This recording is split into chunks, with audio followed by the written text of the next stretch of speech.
Hi, everyone. I'm sure it'll come as a surprise to no one to find out that SAMS is going to be moving online, at least for the time being. In light of the degree to which coronavirus has spread and the government's advice, we, along with the other Masorti communities and actually almost every Jewish community in the country, are unfortunately having to suspend services, events, and pretty much all activities in the building. However, that doesn't mean that any aspect of what makes our community a community will be any different, really. Although we'll be moving online in a lot of ways, and you'll be finding yourself getting used to using Zoom, actually, that is still a community that defines who we are, because it's still a community made up of a bunch of people choosing to spend their time together, learning and singing and studying and engaging in the holy work of trying to create a community of Jewish life here in St. Albans.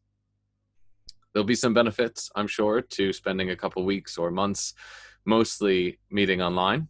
For the first time ever, you can actually come to shul without wearing trousers, although I encourage you to exercise caution before you stand up.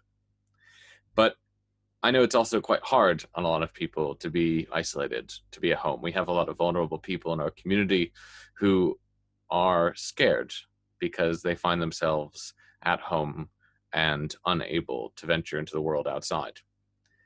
If you are able, if you're well, and if you're not vulnerable, I really encourage you to take advantage of this opportunity to relax a bit. I know it sounds quite counterintuitive, but actually, we run and run and run so much through life, and there's so much inertia behind it each and every day that although this is a horrible occurrence to be creating such a situation, the situation is that we have the opportunity to take a breath, spend some time with our families, do things in a simpler way, go for a walk, read a book, work on that project around the house you've been meaning to do for a while. As we all move towards working online, if we're able, we'll find ourselves ever more in need of break and rest and relaxation. And I think that you'll hear a lot about the fear that creates, the fear of isolation, but I think there's also a lot of positives about isolation. One of my favorite go-to books, quite unusual for Rabbi, is Carl Jung's Diary, The Red Book, very dramatic title. And in it, there's a huge amount of things that I've bookmarked. You can see all my tabs. And one of them that I come back to today in particular, as we're preparing to move into this zone of solitude, is a quote about exactly what it means to be alone. He says, "Solitude is true only when the self is a desert." I think that we should really take that to heart. Solitude and isolation and even loneliness doesn't have to be a scary thing or a negative thing. Obviously, we crave social connection, and we have that. Thankfully, the internet makes that more possible than ever before, to be connected constantly, to see each other constantly, even when we're not in the same space.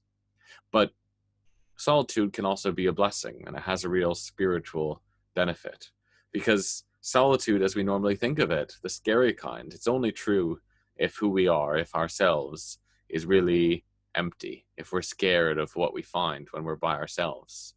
And so actually this should be an impetus to do the things that we never get the opportunity to do, to work on ourselves, to spend some time in spiritual reflection. In many ways, this is kind of a rehearsal for Yom Kippur, a time in which hopefully we'll all be back together again. So I would encourage you, as we shut down, as we return and retreat in many ways to our own private domains, to actually embrace that and spend some time thinking about and working on yourself. Pick up that instrument you've always been meaning to learn a new language, read a book that you've been neglecting. Take the time to contemplate, to consider, to observe, and to spend some time with yourself in a way that we're normally quite afraid to do. There'll be plenty of opportunities to connect as well, and you'll see many things from us at SAMS and also from the Masorti movement and from the world at large that give opportunities for us to connect over the internet. But if we only gravitated towards that and didn't take the time to also embrace some of the solitude we'll experience, we'd really be missing a trick.